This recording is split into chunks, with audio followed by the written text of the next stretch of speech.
Okay, so shall we start planting up? I think we should. Let's do this. So let's start off with the middle. Why not? So these are heucheras.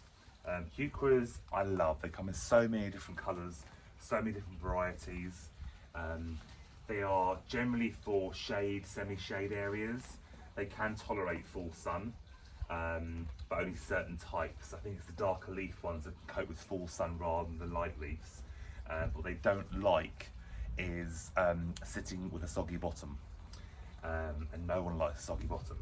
So the way of doing that is, so this border is a bit of a trial, a bit of a tester really for plants and for me really. It gets about, the sun comes around here, hits here probably 10 and 11 o'clock, and it moves across between the two houses. So you get a bit of sun here, but not loads of it, so that's fine. But so these plants will have enough sun here, but we don't want them to sit in water. So what we do is we get the plant to hold the right depth, and then I've got some grit here.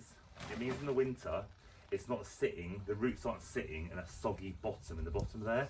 So yeah, put that in there. I'm also today putting these plants a little bit higher, I don't know if you can see that, a little bit higher than the level of the surface of the soil. The reason for that is we're going to put a layer of wood bark across this as well to give it that kind of woodland feel. That's the plan. So yeah, and again that will help towards drainage as well, so the plant isn't sitting right in the soggy soil, it's sitting just a little bit proud of it. So I'll get these three planted in here. So like I said on the last video, name wise, that green one is called Splashberry. There are so many types of heucheras. There's even a company called Heucheraholics, like a society for heucheras. And again, like all plants, there's the base there, there's loads of roots in these. Lovely plants. Just going to break them up a little bit. And the reason you break them is it just stimulates the roots.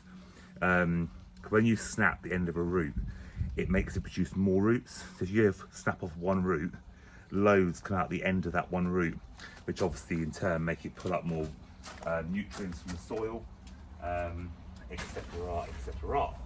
So again, a bit of gravel in there.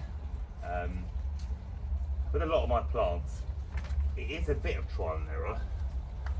I do kind of know what I'm doing. I've done it a long time, but I'm not a professional gardener. I just enjoy my garden. And that one is called Sugar Plum. That's a lovely leaf. There's actually one in the back garden. Bear in mind this is the side garden. Yeah, around the back garden we've got one very similar to that as well. And then this one, they do quite a few orangey heucheras. This one is called Goji Berry. Some of them are like just that orangey colour, and I think sometimes they look as if they're dead. But I love this one because the underside is a lovely pinky colour, and you just see that real lovely frill on the edge of it. I think it's such a lovely plant now. So that's going literally right in the middle of this planter. And again, as I'm putting the plants in here, I'm just breaking up the soil. I mean, this container, we literally filled up the bottom section with the old grass from the back lawn that we took up. Didn't really want to waste it because at the end of the day, the lawn was only down for about not even a year. And we got bored of the grass. The grass is a nightmare with the dogs. So we decided to lift the grass up. But rather than wasting it, because it was good proper topsoil we used, we thought we'd put it in here. And the top layer of this, we filled with compost. And because of the lawn that we had put in here, it was full of worms. So literally just dig away and there's worms coming up everywhere. So that one was called Goji Berry. Yes, oh, it's got a white flower, that one. They flower kind of spring into summer. I'm going to try and keep the labels in them just so I can, because the names are so lovely and so many people comment and say, what's the name of that plant? I do try and keep all my labels. That's the plan anyway. But so that's the heucheras put in. While we're at this end, let's get these other ones in. So we've got the two Stilbees, that one there, lovely kind of almost cerise pinky colour, I think you call that. This one is called heavy metal. Yeah, not sure why.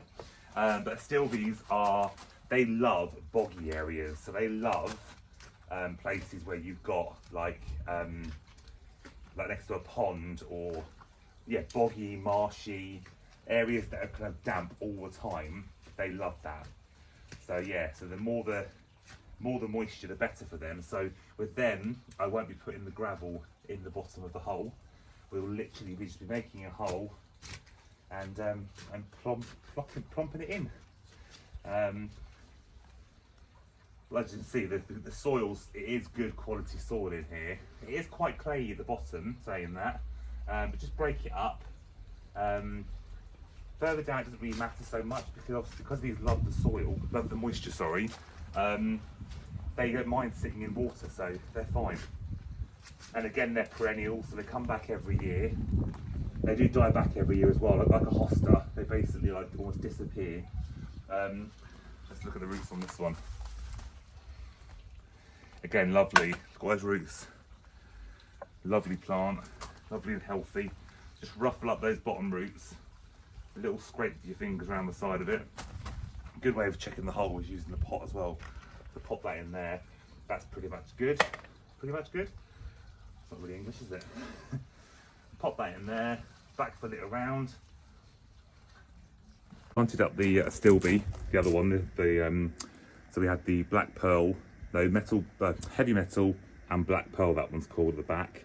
I think they both grow similar heights. And behind that we've got the foxgloves.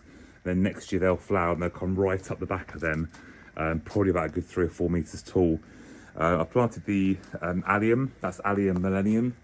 I put it towards the front because the sun goes more at the front of the border in there. Obviously, this is all, not obviously, this is compost and mulch that's going to get moved from here when it's all finished. Then the plan is to have in the middle here a couple of logs or something along with the bark. But for now, let's get these other things planted. We've got the ferns to plant and the hostas. Let's get those in and then we'll come back. Okay, so there we have it. That's everything planted. Just to have a little recap. So we've got the Allium Millennium Star. We've got the Aster, or Astilbe, sorry, which is heavy metal. The Astilbe, which is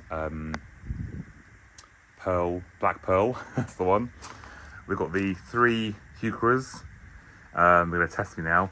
That one was called, is it Sugar Splash? Splashberry, that one. That one is called Goji Berry. And that one was called Sugar Plum. Then we're going across to the hostas. That one's called Firefly. That one is Sunny, you can see that there. Can you see that they were? Sunny Halcyon. And that one is called Lakeside Meter Maid. And the colours of those are amazing. That middle one I just love. Then we've got the 3 ferns here. I moved the fern around to the left a little bit just so that those 2 ferns on the left, these 2, they grow about 1 metre tall. So they should then screen the potting bench behind that nicely. And then the hosta will fill up that area as well. So when that fills up next year, you should hardly be able to see the base of that tree, to be honest.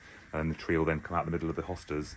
And what I also really like is we've got the colours coming from the Astilbes, and then we've got the pink from the Astilbe underneath. The pink underneath there is also pink. And then you go up to the top of the tree has also got this tinge of pink as well. And the thing with this Cassia maple, it changes colour throughout the season. So in spring, it comes through an orangey colour, going into green to red, and then into autumn, it goes really bright orangey red. And then obviously then the leaves then fall off.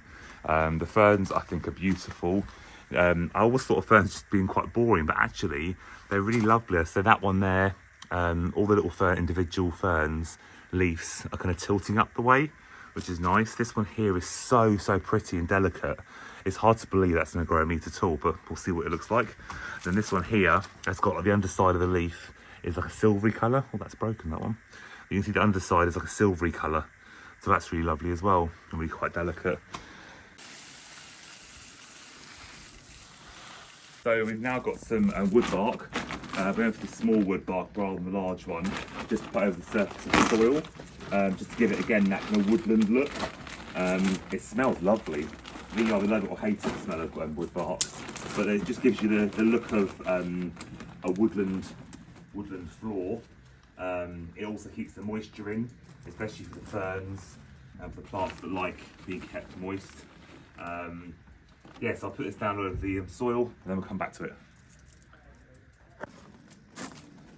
And there we have it. So that's the whole tub filled with the bark.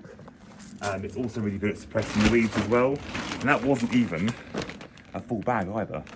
So yeah, the feeling we've got is like a woodland theme, shade loving plants, gets a bit of sun. So just put the mirror up. I use the little caps on here to protect the mirror. I've left it quite loose as well, so when there is a wind, it will move with the wind as well. Just as a nice reflection of the tree, and in time we might get some grasses in here to reflect in there as well. And just in time, as here comes the rain. There we have it, all finished. Our lovely shady area woodland planter put down the side of the house, just to show a bit of interest. We've got our lovely maple, along with our ferns, hostas, heucheras, astilbes, foxgloves, alliums, geraniums, topped up with some wood bark, and then finally we got the lovely pieces of wood from the woods, and the mirror, and there's Jackson, just to finish it off. So yeah, good job done.